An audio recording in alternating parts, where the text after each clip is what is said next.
ఖాళీ స్థలం పన్నుపై 50% మినహాయిస్తూ ప్రభుత్వం నిర్ణయం తీసుకుందట మంత్రివర్గం. ఎన్ఎంసీ ప్రమాణాల ప్రకారమే వైద్య కళాశాలకు భూమి, పీపీపీ విధానం నిర్మాణంపై కీలక సవరణలంటూ మంత్రివర్గ సమావేశం వివరాలను వెల్లడించారు. అయితే పీపీపీ విధానంలోనే 66 ఏళ్ళు ఇవ్వడానికే ప్రభుత్వం ముందుకు వెళ్తూ ఉంది. ఆ రకంగా మొత్తం ప్రభుత్వ కాలేజీలని వైద్య కళాశాలను ప్రైవేట్ పరం చేయడానికే ముందుకు వెళ్తోంది. లడ్డూ పరకామణిపై రాజకీయం తగదు అంటూ వైవి సుబ్బారెడ్డి గారు మళ్ళీ వ్యాఖ్యానించారు.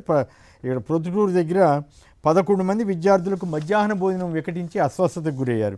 ఈ టీడీపీ నేత కల్తీ మద్యం దుకాణం శ్రీకాకుళం జిల్లా సర్బుజిల్లో పిఆర్ వైన్ షాప్లో నీళ్లు కలిపి విక్రయాలంటండి. బంగారు ఆర్బీకేలు వైఎస్ జగన్ రైతు భరోసా కేంద్రాలకు అంతర్జాతీయ గుర్తింపు. ఈ పాప ఎవరు నీరోషా అన్నామే దీనిపైన ఒక ప్రాజెక్ట్ రిపోర్టు ఇస్తే దానికి బంగారు పథకం లభించింది ఆమెకి. అలాగే ఈనాడు బరితెగింపు, అవే అబద్ధాలు అదే దుష్ప్రచారం. ఎంఆర్ ప్రాపర్టీకి సంబంధించి జగన్ గారి మీద రాసినటువంటి తప్పుడు వార్తను ఖండిస్తూ ఇవాళ సాక్షిలో వార్త వచ్చింది. జంట హత్యల కేసులో పిన్నెల్లికి ఎదురు దెబ్బ, ముందస్తు బెయిల్ నిరాకరించిన సుప్రీంకోర్టు. 50,000 మందికి క్వాంటమ్ శిక్షణ, 500కే ఫౌండేషన్ కోర్స్ అంట.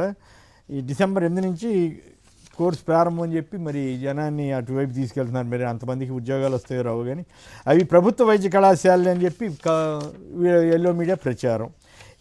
ఇవి చూడండి, ఏడుపు చూడండి. ఇలా వచ్చి అలా వెళ్ళి పరకామణి కేసులో సిఐడి విచారణకు హాజరైన వైవి సుబ్బారెడ్డి 2 గంటల్లో ముగిసిన విచారణ. ఎన్ని గంటలు చేస్తే వీళ్ళు సంతోషపడతాడు? ఆంధ్రజ్యోతి రాధాకృష్ణని అడిగి పర్మిషన్ తీసుకుంటే పోయేదేమో విష్ణు గారు.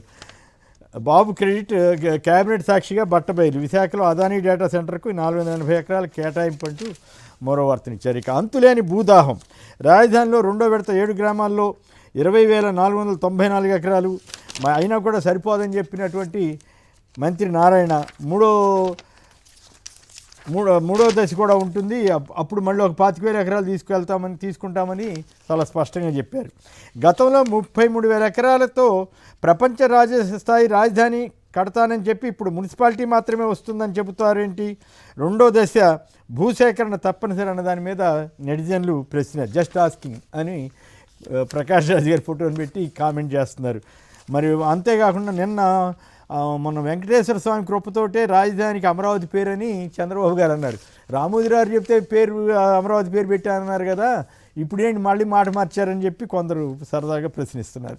బడ్జెట్లో ఆంధ్రప్రదేశ్కు బలమైన మద్దతు, ప్రధాని మోడీ స్పష్టమైన ఆదేశాలు ఇచ్చారని నిర్మలా సీతారామన్ గారు అన్నారట.